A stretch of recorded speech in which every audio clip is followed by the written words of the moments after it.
আমাদের আজকের প্রধান খবরটি হলো দখলদার দেশটি কাতারে হামাসকে টার্গেট করে আক্রমণ করেছে এবং সেখানে 6 জন শহীদ হয়েছে এবং কাতার প্রতিশোধ নিতে মরিয়া হয়ে উঠছে।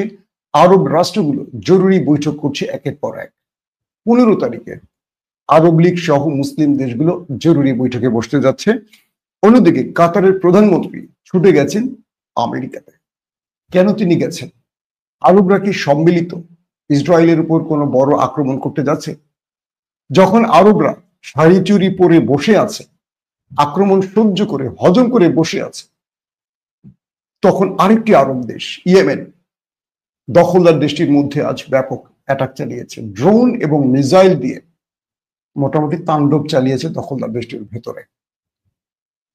ইম্পর্টেন্ট যে মেসেজটি বা খবরটি সেটি হলো ইসরায়েল এবং আমেরিকা বড় রকম বিপদে আটকে গেছে। কাতার এমন একটি চাল দিয়েছে যে চালে ধরাশয়ী আমেরিকা। খুবই গুরুত্বপূর্ণ এই খবরটি দিতে চাচ্ছি আপনাদের। দর্শক কমেন্ট করে জানাবেন যে আপনারা শুনতে এবং দেখতে পাচ্ছেন কিনা ক্লিয়ার। প্রথমে যে বিষয়টি দিয়ে শুরু করতে চাই, কাতারে যুদ্ধবিরতি নিয়ে হামাসের সাথে কাতারে একটি বৈঠক চলছিল। আপনারা জানেন যে দীর্ঘদিন ধরে কাতারে হামাস এবং আমেরিকা বা ইসরায়েলের মধ্যে যুদ্ধবিরতি বিষয় নিয়ে বৈঠক চলছিল। কখনো যুদ্ধবিরতি হচ্ছিল, কখনো যুদ্ধবিরতির দ্বার প্রান্তে পৌঁছেও শেষ পর্যন্ত নেতানিয়াহুর গোয়ার্তুমির জন্য হচ্ছিল না। নেতানিয়াহু যুদ্ধবিরতি নয়, তিনি গ্রেটার ইসরায়েল তৈরিতে, অর্থাৎ ইসরায়েল সহ প্রতিবেশী আরব রাষ্ট্রগুলোকে দখল করে একটি গ্রেটার ইসরায়েল তৈরির পরিকল্পনায় কাজ করছেন এবং পুরো গাজা তাকে তিনি দখলের কাজ করছেন। ঠিক সেই হিসেবে তিনি কাতারে হামাসের নেতারা যে বাসাটিতে অবস্থান করছিল সেখানে অ্যাটাক করেছিলেন। আসেন কয়েকটা পয়েন্ট গুরুত্বপূর্ণ আলোচনায় তুলে ধরি, তাহলে আপনাদের বুঝতে সহজ হবে। বিষয়টি ছিল কাতারের দীর্ঘদিন ধরে ইসমাইল হানিয়া, খালেদ মিশাল আরো হামাসের শীর্ষ রাজনৈতিক নেতারা অবস্থান করছেন। তাদের মূল ঠিকানা হয় কাতার অথবা তুরস্কে। যেহেতু তুরস্কে আক্রমণ করলে এরদোয়ান নেতানিয়াহুর লুঙ্গি খুলে ফেলবেন, তাই তারা কাতারকে টার্গেট করেছে।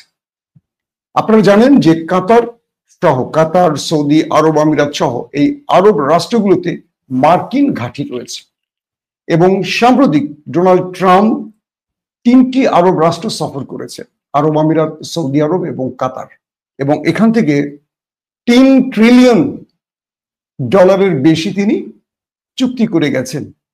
এবং এই কাতার আমেরিকার প্রেসিডেন্ট ডোনাল্ড ট্রাম্পকে একটি নতুন বিমান উপহার দিয়েছেন।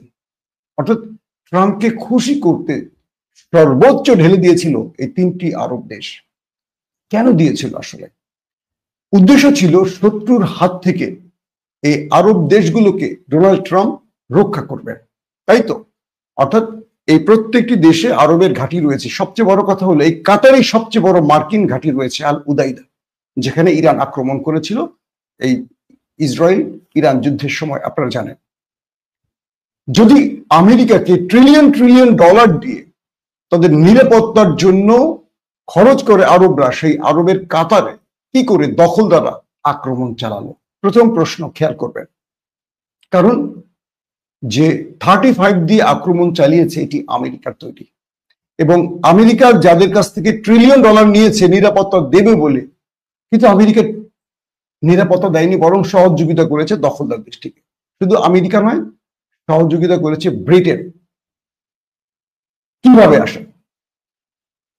যখন দখলদাররা তাদের ইন্টেলিজেন্স সোর্সে জানলো কাতারের ওই বাসাটিতে অবস্থান করছে হামাসের শীর্ষ নেতারা, আপনারা হয়তো খবরপত্র দেখেছেন যে তারা নামাজ পড়তে গেছে।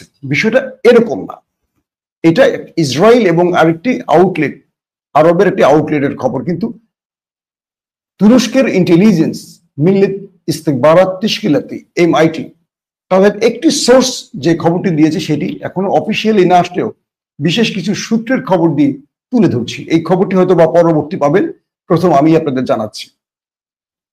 বলা হচ্ছে যে তুরস্কের ইন্টেলিজেন্স তথ্যটি পেয়েছে যে খুব অল্প সময়ের মধ্যে কাতারে ইসরায়েল অ্যাটাক করতে যাচ্ছে হামাসের টার্গেটে। সেখানে খালেদ মিশেল সহ আরো গুরুত্বপূর্ণ হামাস নেতারা ছিলেন। তুরস্কের ইন্টেলিজেন্স দ্রুত বিষয়টি জানিয়ে দেয় হামাসের শীর্ষ নেতাদের এবং তারা সেখান থেকে দ্রুত বেরিয়ে যায়। কিন্তু সেখানে হামাসের এক শীর্ষ নেতার ছেলে তত সময় সরে যেতে পারেনি, সেই ভবনটিতে তিনি ছিলেন। তো তারা যখন চলে আসেন ঠিক কয়েক মিনিটের মধ্যেই সেখানে ইসরায়েলের অ্যাটাকটি হয়ে যায়। যেহেতু তুরস্কের ইন্টেলিজেন্স এই তথ্যটি হামাসকে জানিয়ে দেয়, হামাসের শীর্ষ নেতারা দ্রুত সেখান থেকে সরে যায়। তারপর ইসরায়েলের এই অ্যাটাকে হামাসের টার্গেট ব্যক্তিদের হত্যা করতে পারেনি দখলদাররা। এবং ইসরায়েল তাদের কয়েকটি গণমাধ্যম দাবি করেছে যে তুরস্কের ইন্টেলিজেন্সের জন্য তারা ফেল করেছে অ্যাটাকটি করে, অর্থাৎ সফল হতে পারেনি। বুঝতে পারছেন? কাতারের ইন্টেলিজেন্স জানে না, ইরানের ইন্টেলিজেন্স জানে না, মার্কিন ইন্টেলিজেন্স চুপ। তুরস্কে বসে কাতারের ভেতর থেকে এই তথ্য পেয়ে সেই হামাস নেতাদের রক্ষা করেছে তুরস্কের ইন্টেলিজেন্স। 1 নম্বর পয়েন্ট। আসেন, দখলদাররা যখন আক্রমণ করে তারা কিছু তথ্যের আলোকে, হতে পারে মোবাইল সিগন্যাল, হতে পারে যে কোনো ভাবেই, যখন তারা ওই বাড়িতে আক্রমণ করবে এটি আমেরিকাও জানে, ব্রিটেনকেও জানানো হয়।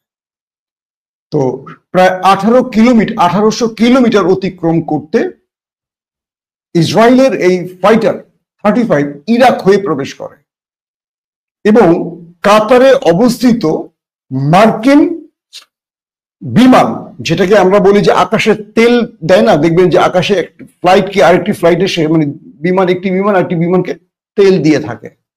একটি তেলের বিমান আরেকটি ধরেন ফাইটার বিমান, যেটাই হোক, যেটা ইরানে আক্রমণের ক্ষেত্রেও করেছিল আমেরিকা, তাদের যে বোম্বার্স B-2 বোম্বার্স, সেটিও কিন্তু এভাবে তেল নিয়েছিল।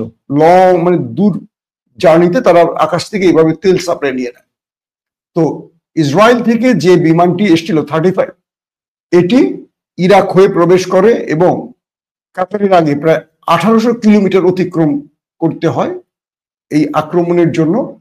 আমেরিকার একটি বিমান, তেলবাহী বিমান, কাতার বেস থেকে উড়ে এসে আকাশে ইসরায়েলের বিমানকে, ফাইটার জেটকে তেল দেয়। শুধু তাই নয়, ইসরায়েলকে এই আক্রমণে ইন্টেলিজেন্স সোর্স অর্থাৎ গোয়েন্দা তথ্য, নেটওয়ার্কিং, সকল কিছু দিয়েছিল ব্রিটেন, ইংল্যান্ড। তারপর ইসরায়েল সফলভাবে সেই ভবনটিতে আক্রমণ করে এবং সেই বাড়িতে থাকা কাতারি, বলতে পারি হামাসের নেতাদের যিনি নিরাপত্তার দায়িত্ব ছিলেন এরকম কয়েকজন, এবং হামাসের এক শীর্ষ নেতার ছেলে সহ 6 জনের মতো শাহাদাত বরণ করেন। কিন্তু প্রশ্ন হলো যে আমেরিকাকে ট্রিলিয়ন ডলার দিচ্ছে কাতার, সেই আমেরিকা তার ঘাঁটি থেকে তেলবাহী বিমান দিয়ে সেই আক্রমণ করা F-35 কে তেল দেয় কি করে? আবার আমেরিকা বলছে তারা জানে না, ব্রিটেন বলছে তারা জানে না, অথচ এই আক্রমণে তারা সরাসরি সহযোগিতা করে। পরবর্তী যে বিষয়টি তৈরি হয়েছে সেটি হলো কাতার এই ব্যাপারে ব্যাপক চটেছে। কাতারের বাদশাহ বা আমরা যেটাকে বলি রাজা, যেটাই বলি, Sheikh Tamim bin Hamad Al Thani প্রচন্ড ক্ষেপেছেন, আরবের নেতাদের সাথে বৈঠক করেছেন, একাধিক বৈঠক হয়েছে এবং তিনি বলেছেন কাতারের সার্বভৌমত্বের উপর হামলা কাতার মানবে না। ইতিমধ্যে কাতার তুরস্কের সাথে অর্থাৎ এরদোয়ানের সাথে কথা বলেছে। জানেন যে কাতারের তুর্কি ঘাঁটি রয়েছে এবং কাতারের সাথে আরবের চেয়েও তুরস্কের সাথে সম্পর্ক ভালো। তিনি Sheikh Tamim bin Hamad Al Thani তার প্রধানমন্ত্রীকে দ্রুত আমেরিকায় পাঠিয়েছে। কেন পাঠিয়েছেন? এই পর্দার অন্তরালের খবরটা একটু জানা দরকার আপনাদের। আপনারা মনে করছেন যে ভয় পেয়ে গেছে, এরকম না। বিষয়টা হলো কাতারের প্রধানমন্ত্রী আমেরিকা সফরে গেছেন, তার মূল উদ্দেশ্য হলো একটি বার্তা দেয়া। সেটি হলো যে তোমাকে যে আমরা $1 ট্রিলিয়ন দিয়েছি এই চুক্তি বাতিল করব। আমরা তোমাকে তো নিরাপত্তার জন্য দিয়েছি যে তুমি আমার ভূখণ্ডে আক্রমণ হলে ঠেকাবে, তুমি নিজেই তোমার বন্ধুকে দিয়ে আক্রমণ করো। মার্কিন গণমাধ্যমে যে খবরটি এসছে, আমেরিকার ট্রাম্প নেতানিয়াহুকে টেলিফোন করে ধাকিয়েছেন, গালিগালাজ করেছেন বা বকাবকি করেছেন, হ্যাঁ তুমি এটা কি করে করলে, এটা আবার আমেরিকার কয়েকটি জার্নালে প্রতিবেদন নিশ্চে ডোনাল্ড ট্রাম্প জানতেন এই কাজটি, যে তিনি ইসরায়েলকে এই কাজের বিষয়টি আগে জানতেন, যদিও ট্রাম্প বলছেন তিনি জানতেন না এবং তিনি টেলিফোন করে রাগ করছেন। ইম্পসিবল, দখলদার আমেরিকার সিগন্যাল ছাড়া আমেরিকার অন্যতম মিত্র যেখানে আমেরিকান ঘাঁটি আছে সেখানে আক্রমণ করতে পারে না। এটি ট্রাম্প প্রতারণা করছেন, মিথ্যাবাদী তিনি। বিষয়টা কি হলো? মূলত